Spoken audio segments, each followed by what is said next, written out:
and stations nationwide. Dito tayo ngayon sa Ilagang Signal TV, Channel 309. Sa WRMN, New York, USA. Wala pa ibang reporter dito. Napapanood din tayo sa YouTube at Facebook channel ng RMN Worldwide. Kada ng pinagkakatiwalaan. Ito ang RMN Broadcast Studios, Atlanta Center, Manila. Narito ang inyong kasamang tagapagbalita. RMN Network News. Biyernes 26 January 2, 2026 Pilipinas. Ito po si Rajuman Aljubendijo. Pilipinas. Ito po si Rajuman Aljubendijo. Narito na bunod ng mga mainit na balita bilang ng mga biktima ng pabutok sa pagsalubong sa 2026 sumabot na sa pagsalubong sa 2025. Sumabot na sa relasyon ng bagong taon sa buong bansa. Naging mapayapa ayon sa bagong taon sa buong bansa. Naging mapayapa ayon sa Philippine National Police. Isang luma at pagsalubong sa bagong taon paingay bilang pagsalubong sa Ilocos Norte ng grupo ng mga kabataan sa Ilocos Norte. Nangungunang New Year's resolution ng mga Pilipino batay sa isang survey. 8 bilyong pisong halaga ng DPWH project na 8 bilyong pisong halaga ng DPWH project na nakatag bilang proponent, pinaiimbestigahan ni Batangas Representative Leandro Leviste.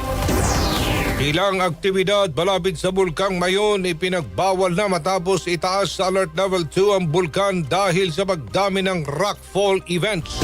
E-trike at e-bike bawal na sa mga pangunahing kalsada sa Metro Manila simula ngayong araw.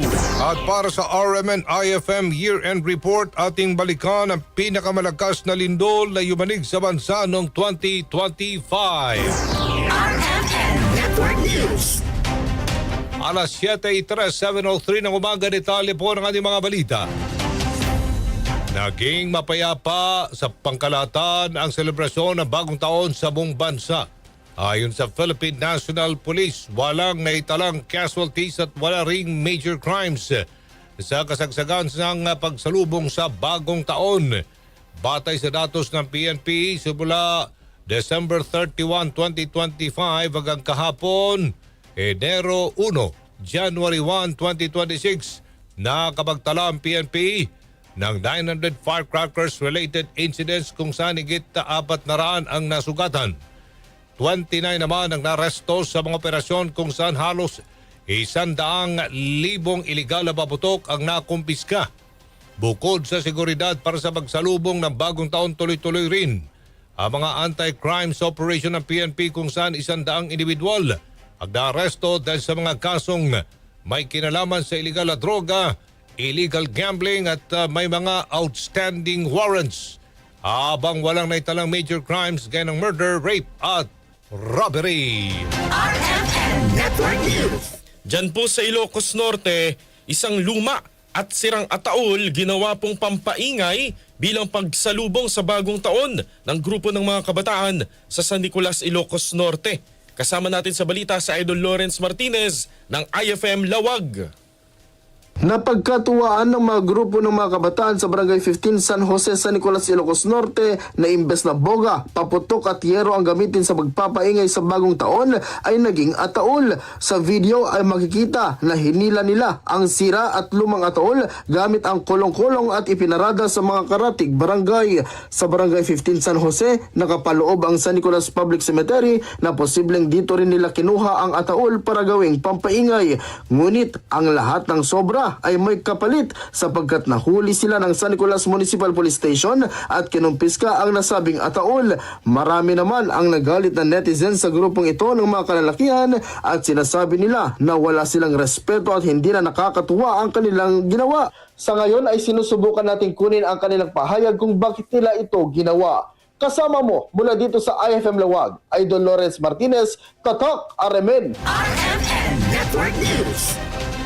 Umabot naman sa 235 ang bilang ng mga nasugatan dahil sa paputok. Ayon sa Health Department, ang datos ay simula nitong December 21, 2025 hanggang kahapon, unang araw ng Enero 2026. Mas mababa ito ng 42% kumpara sa 403 ng kasong naitala sa kaparehong panahon ng nakarang taon. 62 firecracker-related injuries naman ang naitala nitong New Year's Eve. pero posible pa umano itong madagdagan hanggang matapos ang monitoring ng ahensya sa January 5. Pinakamarami pa rin sa mga nabibiktima ng paputok, mga kabataang edad 19 pababa, habang nangungunang sani ng injury ang boga, 5-star at mga hindi tukoy na klaseng paputok. Muling paalala ng Health Department kung mayroong paso o sugat dulot ng paputok, agad na magtungo sa ospital upang mabilis na mapagamot at makaiwas sa banta na dala ng nakamamatay na tetano. RMN Network News. Kaso naman ng mga nabiktima ng paputok sa Pangasinan umabot na sa 100. Kasama natin sa balita si Idol Matthew Pacheco, IFM Dagupan. Pumalo na sa 100 ang bilang ng mga nasugatan dahil sa paputok sa lalawigan ng Pangasinan. Batay sa datos, mas mababaw man ng 17% kumpara nung nakarang taon na nakapagtala ng 123 firecracker-related injuries. Naitala mga insidente sa 28 bayan at lungsod sa lalawigan. Sa kabuang bilang, 45 ang tinuturing na active cases o yung mismong nagpaputok ng paputok, habang 55 naman ang passive cases o yung nadamay lang. Kabilang sa mga paputok na kadalasang sangkot sa mga insidente ang Quitis, 5-star, boga, whistle bomb, luces at bawang. Karamihan sa mga biktima ay nagtamo ng pinsala sa kamay na sinundan ng paa, habang 4 naman ang kinakailangang putulan ng daliri. Samantala, isang 3 taong gulang na lalaki ang pinakabatang biktima, habang isang 81 anyos na lola naman ang pinakamatanda sa mga nasugatan dahil sa paputok ngayong taon sa probinsya ng Pangasinan. Kasama mula rito sa IFM Dagupan, ako po si Idol Matthew Pacheco, Tatak RMN. RMN Network News. 15 kaso ng indiscriminate firing na itala ng PNP sa buong holiday season. 4 sa mga ito ay kinasasangkutan mga pulis. Radyoman Marjo Domingo sa balita. Sa tala ng Philippine National Police simula December 16, 2025 hanggang January 1, 2026, nasa 15 kaso na indiscriminate firing ang naitala ng ahensya, kung saan ang 4 sa mga insidenteng ito ay kinabibilangan ng mga pulis. Sa nasabing tala, taga-2 ang naiulat na indiscriminate firing sa Ilocos Sur at Iloilo, habang tagi-1 naman sa lugar ng Isabela, Benguet, Manila, Surigao del Sur, Pampanga, Abra, Parañaque, Cagayan de Oro, Negros Occidental, Catanduanes at Batangas. Mapapansin sa ulat na 6 na kaso ang naitalang nangyari noong Pasko, 3 ng Bagong Taon, 2 noong December 22 at tagi-1 noong December 18, 19, 21 at 31, kung saan nagresulta ito sa pagkakaaresto ng 14 na individual at 3 na nanatiling at large o pinaghahanap pa rin ng otoridad. Kaugnay ng mga kasong kinasasangkutan ng mga kapulisan, isang Police Master Sergeant sa Surigao del Sur, isang Police Senior Master Sergeant sa Iloilo at 2 patrolman mula sa Parañaque City at Cagayan de Oro ang naitala ng PNP patungkol sa indiscriminate firing. Ang 3 sa mga ito ay matagumpay nang naaresto, habang isang patrolman mula sa Cagayan de Oro ay at large pa rin.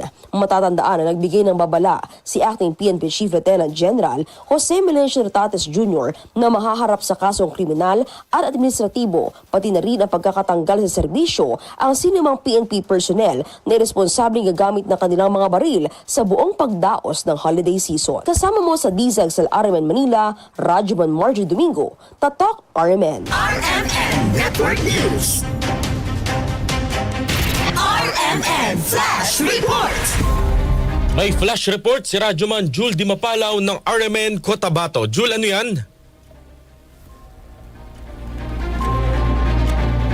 Napatay nga ng PNP sa hot pursuit operation kagabi ang isa sa mga suspect sa grenade throwing noong New Year's evening sa Barangay Dalapitan, Matalam sa North Cotabato, na nagresulta sa pagkasugat ng 22 individual. Ito ang kinumpirma ngayong umaga sa DXMY RMN Cotabato ni North Cotabato Police Provincial Office Public Information Officer, Police Lieutenant James Warren Kaang. Kinilala nito ang suspect na napatay na si Hamad Kamsa, 40 anyos. Samantalang patuloy na pinagganap pa ng mga otoridad ang isa pang kasamahan nito na tukoy na rin ng PNP. Napagalaman na involved di umano sa bentahan ng iligal na droga ang mga suspect, bagay na itinuturong motibo ng krimen ayon kay Kaang bilang ganti umano sa mga operasyon na inilulunsad ng CPPO laban sa kanila. Matatandaan na karamihan sa nabiktima ng mga suspect ay minor de edad. Sa kalagitnaan noon ng kasiyahan sa gilid ng National Highway, ang magkakamag-anak ng biglang sumulpot ng mga sospek na sakay di umano ng motorsiklo at walang kahabog-abog na nanghagis ng granada. Ang mga nasugatang biktima ay nasa maayos na kondisyon na matapos magtamo ng minor injuries ayon pa sa PNP. Karoon na follow-up operation kung saan na-neutralize nila itong isa sa mga suspect po, sir. At Barangay Kilada, kagabi alas 8 at yun na, na-neutralize nila itong isa sa mga suspect. Yes, sir. Hamad Amsa alias Kanunay Amsa, 40 years old, presidente ng Forum Barangay Kilada. Yes, sir. Involved dito sa pagpapabili ng illegal na droga dito sa area ng Matalam. At yun na nga, nakakalungkot kasi bilang retaliation nila sa mga operation na ginawa ng gobyerno, kahit sino na lang ang kanila babawian. Ang tinig ni CPPO Public Information Officer Police Lieutenant James Warren Kaang. Kasama mo sa DXMY 90.9 RMN Cotabato, Radyoman Jul Di Mapalaw, Tatak RMN. Maraming salamat, Radyoman Jul Di Mapalaw. RMN Flash Report. RMN Network News. Sa Bantala, alas 7:12, 7:12 na ng umaga, nakapagtala naman ang Bureau of Fire Protection na mas mababang insidente ng sunog bunsod ng mga paputok nitong 2025 sa datos ng BFP. 28 fire incidents lang ang naitala nitong 2025 kumpara sa 39 noong 2024. Sa pagpasok ng 2026, isang insidente lang ng sunog ang naitala ng BFP. Bumaba rin ng 70% ng financial losses dahil sa sunog. Mula sa higit 210 milyong pisong halaga ng mga pinsala noong 2024, ito'y bumaba sa 62.7 milyon nitong 2025. Ayon kay BFP spokesperson Fire Superintendent Anthony Arroyo, magandang senyales ito na marami na ang tumutugon sa iwas paputog. At sa kabila nito, target pa rin ng BFP ang zero fire incident. RMN Network News. Mahigit 60,000 pisong halaga ng mga paputok na kumpiska sa Bacolod City. 3 magkasunod na sunog naman ang naitala. Kasama natin sa balita si Radyoman Albert Hiner ng RMN Bacolod. Nasa 66,000 pesos na halaga ng firecrackers na iligal na pinagbebenta sa lungsod ng Bacolod ang nakupiska ng Bacolod City Police Office sa kanilang intensified holiday operation simula noong Disyembre 28 hanggang Disyembre 31 na karang taon. Sa tala ng BCPO sa isinagawang ceremonial presentation sa parade ground ay kasama sa mga nakupiska ang 74 na buga at 5,196 firecrackers at improvised pyrotechnic devices. Samantala nakapagtala naman ang Bacolod Bureau Fire Protection ng 3 magkasunod na sunog sa lungsod. Isa ang nangyari noong Disyembre 31 ng karang taon sa Barangay Banago at 2 magkasunod na sunog naman Enero 1 ngayong taon sa Barangay Bata at Barangay Sumag. Nasa 7 kabahayan ang totally damaged, isang partially damaged at 13 pamilya ang apektado. Kasama mo sa RMN DYHB Bacolod, Radyoman Albert Hiner. Tatak RMN. RMN Network News. Tumaas naman ang bilang ng naitalang road crash o aksidente sa kalsada nitong nagdaang Pasko 2025 at bisperas ng bagong taon. Ayon sa Health Department, nasa 943 road crash injuries na naitala sa buong bansa mula December 21 hanggang 31, 2025. Ito'y mas mataas ng 84% kumpara sa 513 na naitalang kaso sa kaparehong panahon ng 2024. Karamihan sa mga sangkot sa aksidente ay mga lalaking nasa edad 15 hanggang 29 anyos. Malaking bilang ng mga kaso ang kinasasangkutan ng motorsiklo, hindi gumamit ng safety gears at nagmaneho ng lasing. Pinaalalahanan naman ng ahensyang publiko na gumamit ng helmet kung nakamotorsiklo, mag-seatbelt kapag nakasakay ng kotse, at iwasang magmaneho kung nakainom ng alak o puyat or pagod. RMN Network News.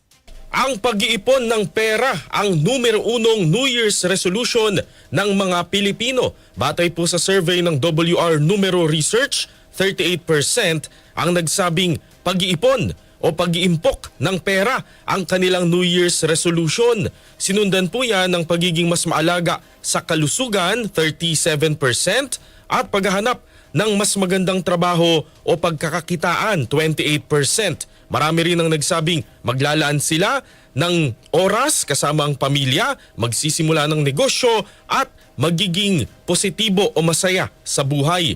2% naman ang nagsabing wala silang balak gumawa ng New Year's resolution. Isinagawa po ang survey nitong November 21 to 28, 2025 sa 1,412 adult Filipino respondents. Good luck sa New Year's resolution.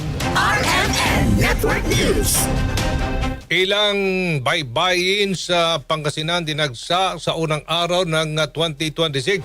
Idol Matthew Pacheco, IFM Dagupan sa report.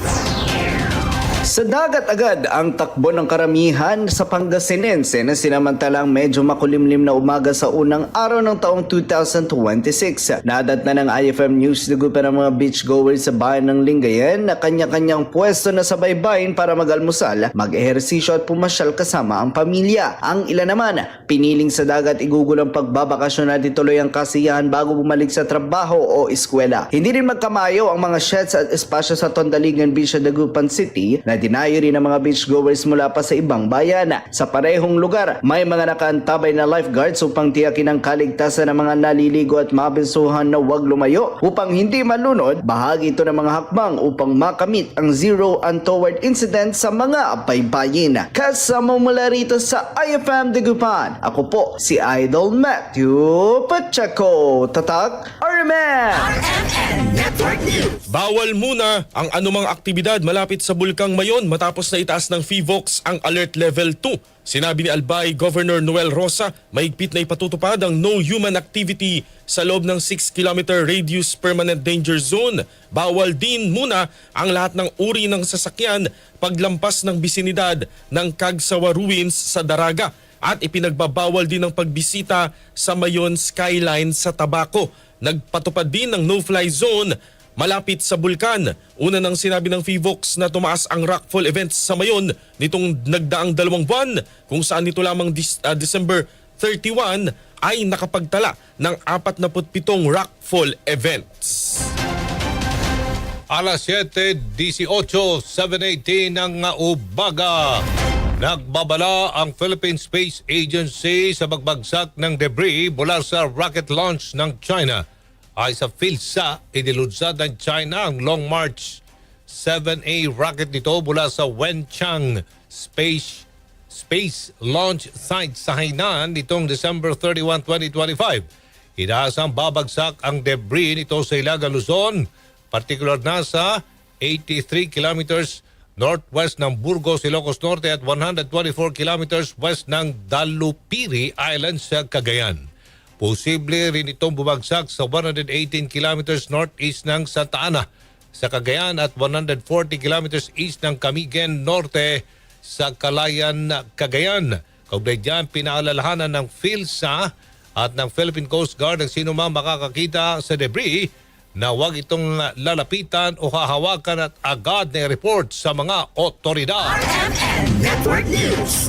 Susunod, isang bagyo posibleng pumasok sa bansa ngayong Enero. At mga e-trike at e-bike bawal sa mga pangunahing kalsada sa Metro Manila simula po ngayong araw. RMN Network News.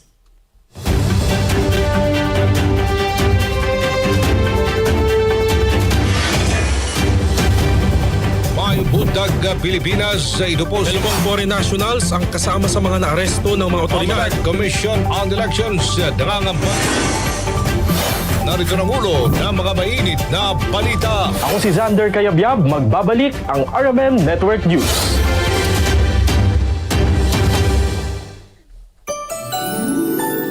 Sabay-sabay nating damhin ang init ng pagsasama-sama, ang liwanag ng pag-asa, at ang kilig na hatid ng pagmamahal. Dahil ngayong Kapaskuhan, nasaan ka man sa mundo, dito sa RMN, kasama ka sa liwanag ng Paskong Pinoy. Sa bawat tawanan, musikahan at balitang pinagsaluhan, ramdam ang tuwa ng samahan. Tunay na ang Paskong may pusong Pinoy ay masaya't makulay. Mula sa amin, dito sa RMN. Maligayang Pasko, mga kasama.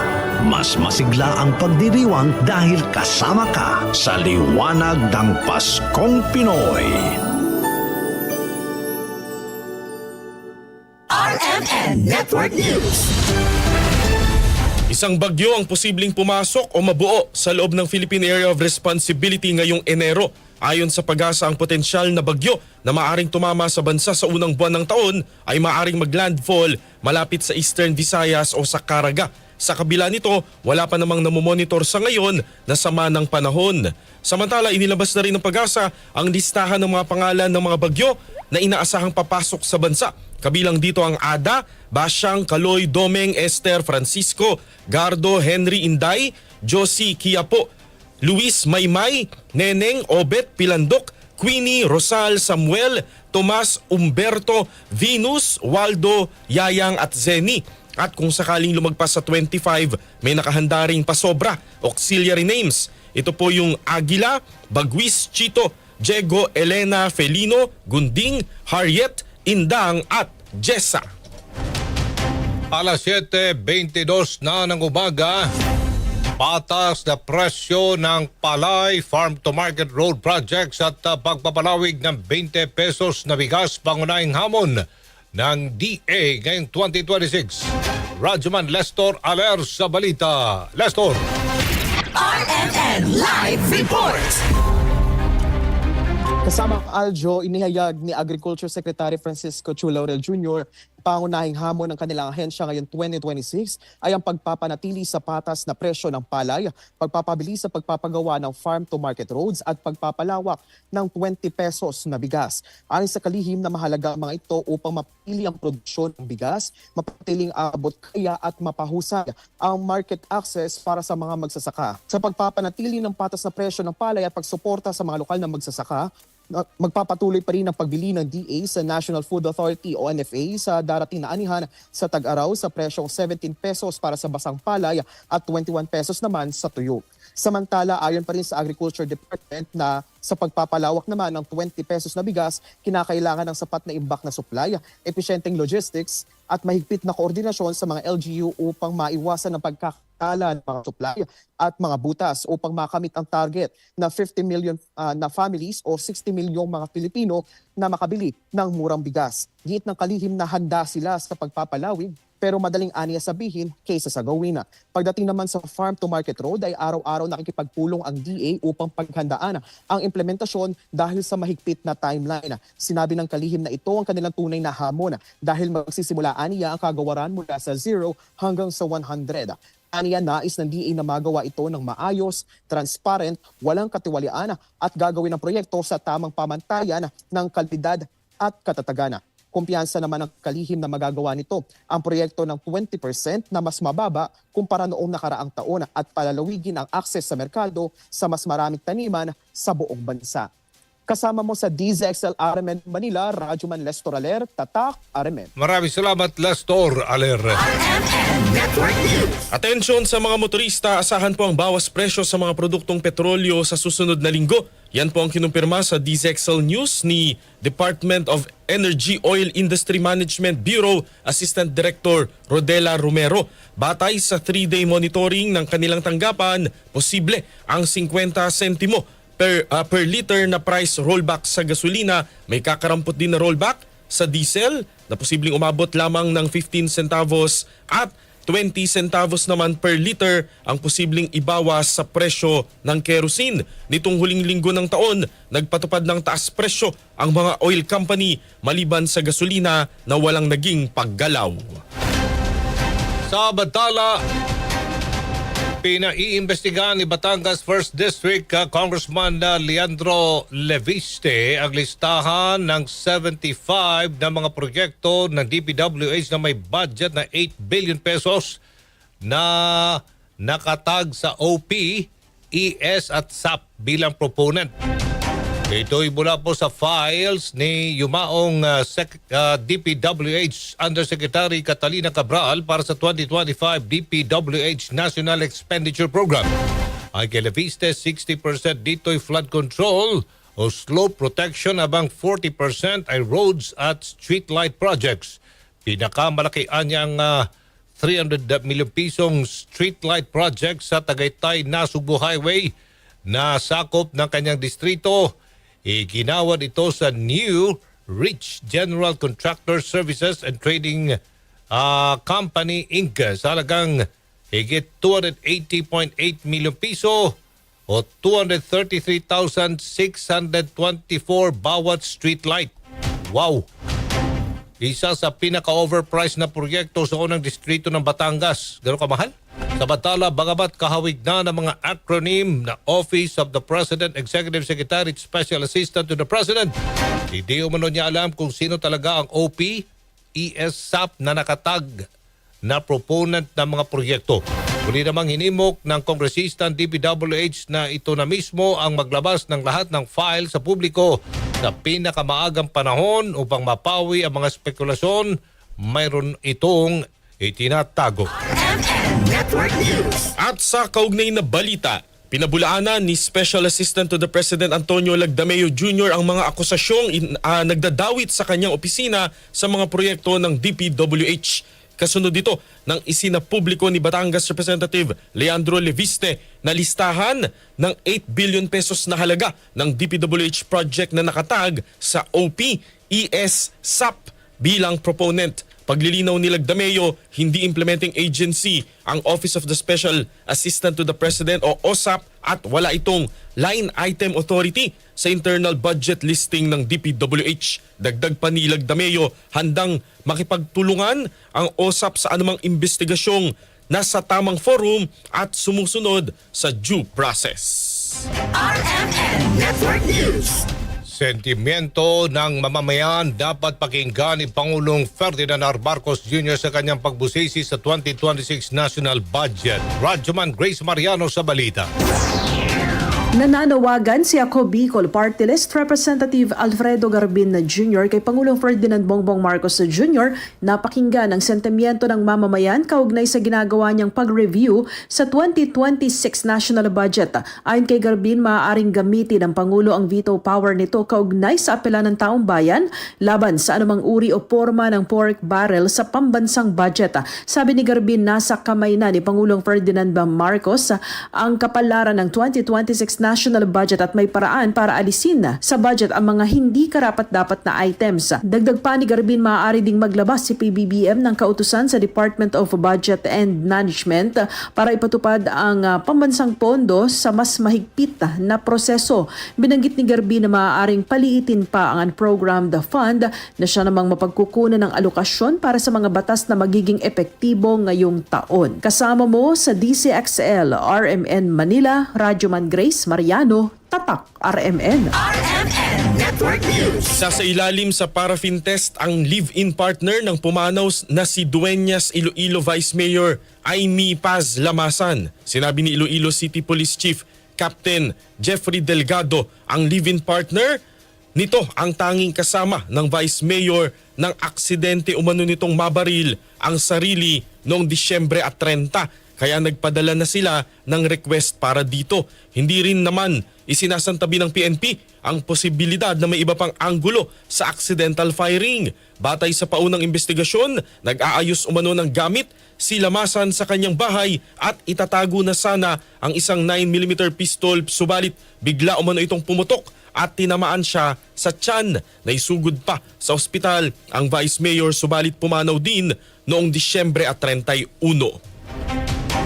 Alas 7:30 na ng umaga, pulis na nadestino sa Zamboanga del Sur patay sa pamamaril sa Zamboanga, Sibugay.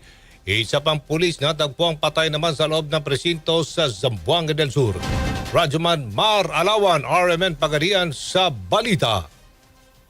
Patay ang isang pulis matapos itong pinagbabaril ng riding in tandem habang papauwi na sana sa Malangas, Zamboanga, Sibugay upang magdiwang ng bagong taon kasama ang kaniyang pamilya. Ang biktima ay kinilalang si Police Staff Sergeant John Ray Gamones at nadistino sa Zamboanga del Sur Police Provincial Office. Batay sa investigasyon ng Diplahan Municipal Police Station, habang binaybay ng naturang pulis ang Kilometer 9, Purok Garcia 2, Barangay Poblasyon, Diplahan, Zamboanga, Sibugay, Pinoy sakay sa kanyang motorsiklo. Sinundan umano ito ng riding in tandem at pinagbabaril gamit ang isang mahabang kalibre ng baril. Pagkatapos ng krimen, mabilis na tumakas ang mga sospek at sa ngayon nagpatuloy naman ang isinasagawang investigasyon ng pulisya. Habang sa bayan naman ng Ramon Magsaysay, Zamboanga del Sur, natagpo ang patay ang isang pulis matapos magbaril sa kanyang sarili gamit ang kanyang service firearm sa loob mismo ng Operation Section sa Ramon Magsaysay Municipal Police Station. Ang biktimang pulis ay kinilalang si Police Corporal Jesse Vargas Arcoy, 36 na taong gulang at residente sa lungsod ng Pagadian. Batay sa hepe ng Ramon Magsaysay Municipal Police Station na si Police Captain Gomer Sagala na nagtaka ang kasamahan ng naturang pulis nang hindi ito bumaba kaya pinuntahan ito sa second floor kung saan siya natutulog. Nabigla na lang ang kanyang kasamahan matapos madiskubrihang nakahandusay na ito sa higaan at wala ng buhay. Kasama mo sa RMND XPR at 96.7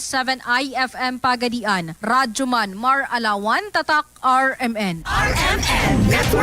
Simula ngayong araw, huhulihin na ang mga e-bike at mga light electric vehicle na dadaan sa mga pangunahing kalsada sa National Capital Region. Kabilang dito sa mga daang ito ay ang EDSA, C5, Ross Boulevard, Quirino Avenue, Magallanes, South Luzon Expressway. Babala ng LTO, pagmumultahin at maaaring ma-impound ang mga sasakyan ng sinumang lalabag. Hindi namang tuluyang ipagbabawal ang mga e-trike kundi lilimitahan lamang ang kanilang biyahe sa mga pangunahing lansangan. Nakahanda rin silang makipagtulungan sa mga lokal na pamahalaan para magtakda ng ligtas na alternatibong mga ruta.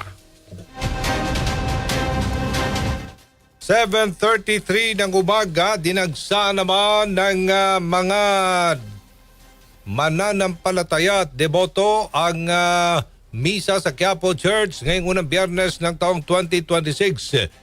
Ito isang linggo bago ang traslasyon ng poong Jesus Nazareno sa 9 ng Enero 2026.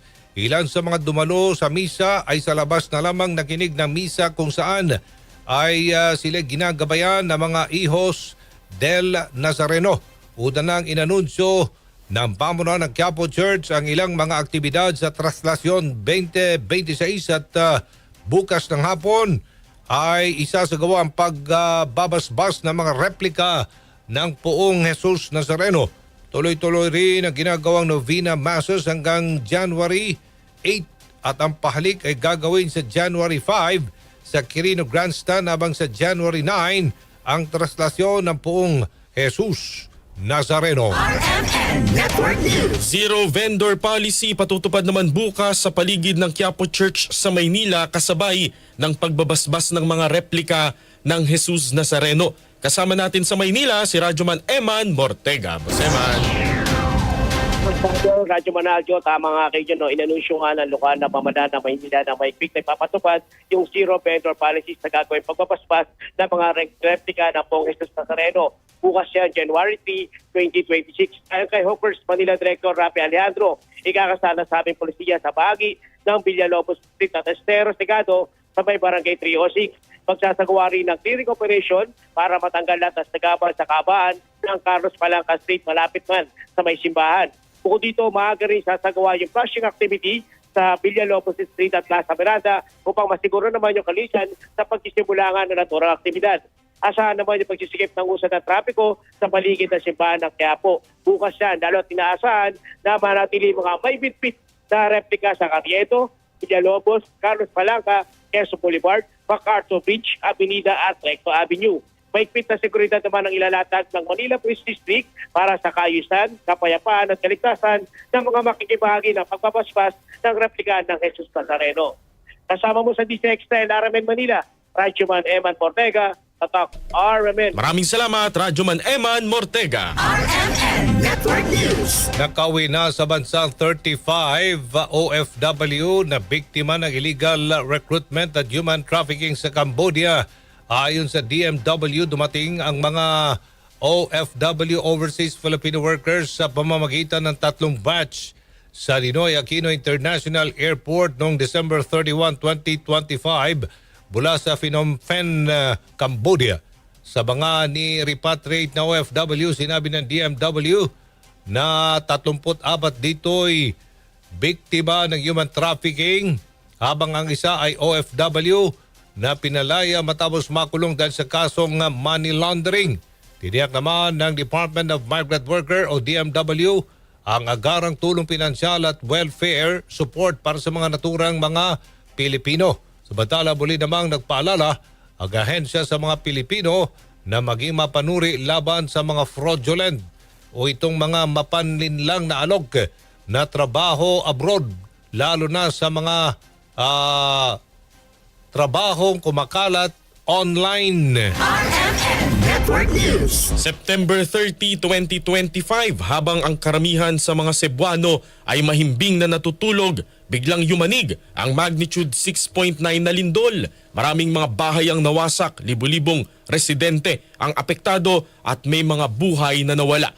Ating balikan ang pinakamalakas na lindol na yumanig sa bansa noong 2025 sa RMN IFM Year-End Report ni Radyoman Ken Galinea ng RMN Cebu.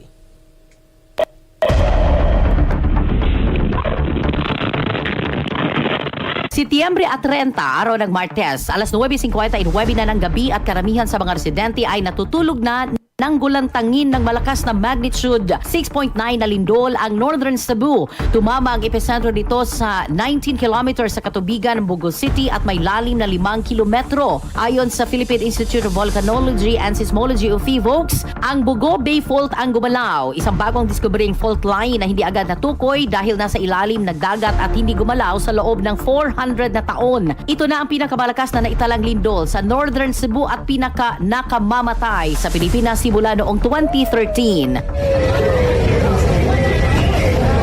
Nag-iwan lamang naman kasi ito ng 79 na nasawi, 1,271 na nasugatan, higit 750,000 na apektadong residente. Aabot sa 185,000 na mga bahay ang winasak, mga establishmento, infrastruktura at 5 heritage churches na ilang dekada nang nakatayo. Higit 12,000 na aftershocks ang naitala na nagdulot ng trauma sa mga residente na mas pinili pang sa labas ng kanilang bahay matulog. Lumitaw rin ang maraming sinkhole sa Daan Bantayan, Bidilien, San Remigio at Bogo. Sa kabila nito, tiniyak ni Pangulong Ferdinand Marcos Jr. ang mabilis na pagtugon para sa recovery at rehabilitation efforts sa mga apektado ng lindol. Naging problema na dinala ng lindol. Bumuhos din ang tulong mula sa iba't ibang sektor kabilang ang oplantabang ng RMN Networks. Sa magilinong mga lupa ito ang dalan. Salamat sa inyong tanan sa pag-ari sa sitio Araban sa pagpadangat sa inyong tabang. And po ko nga kitang dalang taga sitio Araban, taga Cebu, bangon dito. Kaya sige sa inyo, pagsuporta na po. Buo ang prinsipyo, yan ang tatak. RMN, radyo mo, nationwide. Kasama mo sa RMN Cebu para sa RMN News Year-End Report, Radyoman Ken Galinea. Tatak, RMN.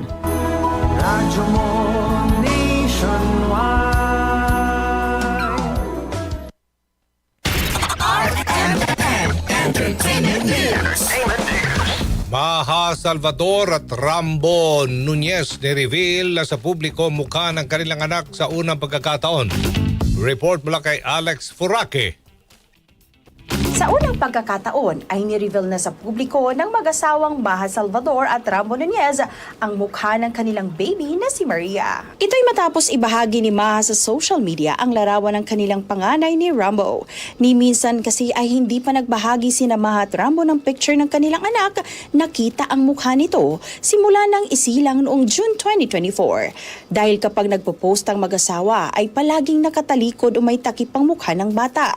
Sa post ni Maha ng larawan ng kanilang anak sa Facebook, may kalakip itong mensahe at tinawag niyang greatest and biggest blessing na kanilang natanggap si Maria. Tiniyak ng aktres na poprotektahan nila ang kanilang anak at ang privacy nito ano pa man ang mangyari. Bumuhos naman ang magagandang comments mula sa netizens sa post ni Maha kung saan karamihan ay nagandahan sa anak nila ni Rambo. Una rito, marami nagsabing kaya ayaw ipakita nila Maha ang mukha ng kanilang anak sa publiko dahil baka hindi raw nagmana niya sa aktres. Yan ang ating entertainment news. Alex Foraket, Tatak Araman.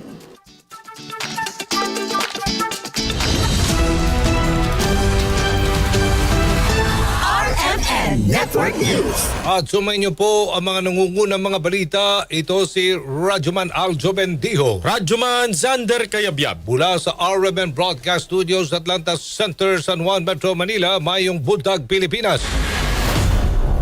Inyo pong natunghayan ang RMN Network News. Malaki ang tumutok para huwag mahuling sa maiinit na mga balita at impormasyon. Reaching millions nationwide and worldwide for more than 70 years. Tatak RMN.